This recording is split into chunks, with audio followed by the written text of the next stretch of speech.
کیا مذہبی عبادتیں انسان کو سکون دیتی ہیں؟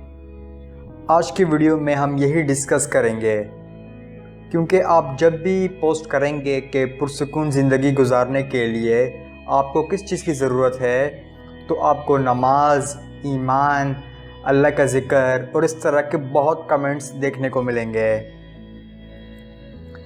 تو مذہبی عبادتیں انسان کو سکون دیتی ہیں، کوئی شک نہیں ہے اس بات میں، مگر یہ کام اس طریقے سے نہیں کرتی جیسے ہم لوگ سمجھتے ہیں۔ یہ ہمارے بلیف سسٹم پہ کام کرتی ہیں۔ میں مثال دیتا ہوں جس سے آپ اچھی طرح بات کو سمجھ سکیں گے۔ ایک مسلمان جب بھی مسجد جاتا ہے، وہ وہاں عبادت نہ بھی کرے تب بھی اسے اچھا ضرور لگتا ہے، تھوڑا سکون بھی ملتا ہے، کیونکہ وہ اپنے اللہ کے گھر میں آیا ہے۔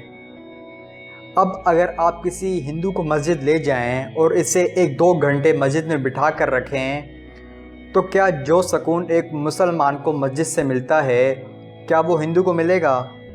ظاہر ہے نہیں ملے گا۔ اسی طرح آپ ایک مسلمان کو مندر لے جائیں تو اسے وہاں کچھ نہیں ملنے والا، اور آپ ایک ایتھسٹ کو چاہے مسجد لے جائیں، مندر لے جائیں یا چرچ لے جائیں، اس سے کوئی فرق نہیں پڑنے والا، کیونکہ اس کا کسی خدا پر یقین ہی نہیں ہے۔ تو آپ سمجھ گئے ہوں گے کہ مذہبی عبادتیں آپ کے بلیف پہ کام کرتی ہیں۔ جس طرح آپ کی عبادتیں آپ کو سکون دیتی ہیں، اسی طرح دوسروں کی عبادتیں بھی ان کو سکون دیتی ہیں۔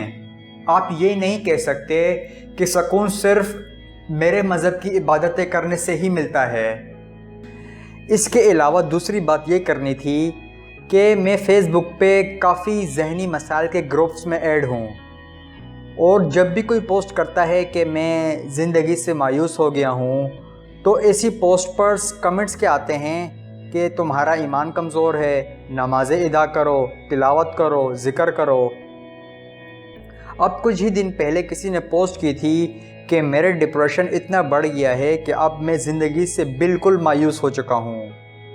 تو مجھے اس پوسٹ کے نیچے ایک کمنٹ دیکھنے کو ملا جس میں لکھا ہوا تھا کہ ڈپریشن کا سب سے بہترین علاج نماز ہے۔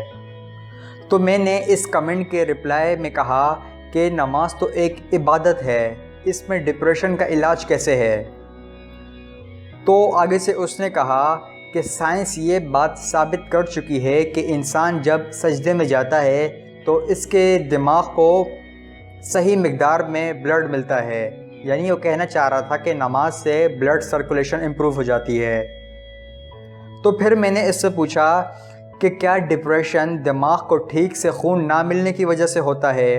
اور اگر آپ کی یہ بات مان بھی لی جائے تو نماز کی جگہ آپ ایکسرسائز کہتے تو زیادہ بہتر ہوتا۔ تو آگے سے وہ شخص کیا کہتا ہے کہ لگتا ہے آپ کو مسئلہ ہی نماز سے ہے۔ تو مجھے کوئی مسئلہ نہیں ہے نماز سے، مگر جب لوگ یہ کہتے ہیں کہ ڈپریشن مسلمان کو نہیں ہو سکتا، ڈپریشن ایمان کی کمزوری ہے، ڈپریشن کا علاج صرف نماز میں ہے، تو مجھے واقعی بہت دکھ ہوتا ہے ایسی باتیں سن کر۔ حالانکہ ریسرچز میں یہ بات ثابت ہو چکی ہے کہ زیادہ تر لوگ جو اپنی زندگی میں ایکسٹریم لیول کی مایوسی کا شکار ہو جاتے ہیں، وہ اپنے ریلیجن سے دور ہوتے ہیں۔ مگر آپ کو یا مجھے کیا حق ہے کسی کے ایمان پر سوال اٹھانے کا؟ آج اگر آپ کو کوئی جسمانی مسئلہ ہو جائے تو ہر کوئی آپ کو آ کے مشورے دے گا کہ اس ڈاکٹر کے پاس جاؤ یا یہ میڈیسن استعمال کرو، مگر بات جب ذہنی بیماریوں کی آئے گی تو ہم لوگ کہنا شروع کر دیتے ہیں کہ آپ کا ایمان کمزور ہے، نمازیں نہیں پڑھتے اس لیے مایوسی ہو گئی ہے۔ دنیا کہاں سے کہاں پہنچ گئی ہے، مگر ہم لوگ مینٹل ڈس آرڈر کو تسلیم کرنے کے لیے تیار ہی نہیں ہیں۔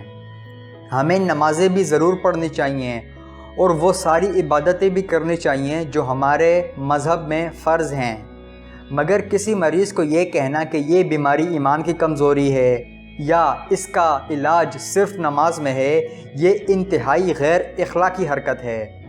تو اس ویڈیو کے لیے اتنا ہی۔ اگر آپ کو ویڈیو انفارمیٹیو لگی ہو تو اسے لازمی شیئر کریں، اور آپ مجھ سے یوٹیوب اور فیس بک پر جڑ سکتے ہیں۔ شکریہ۔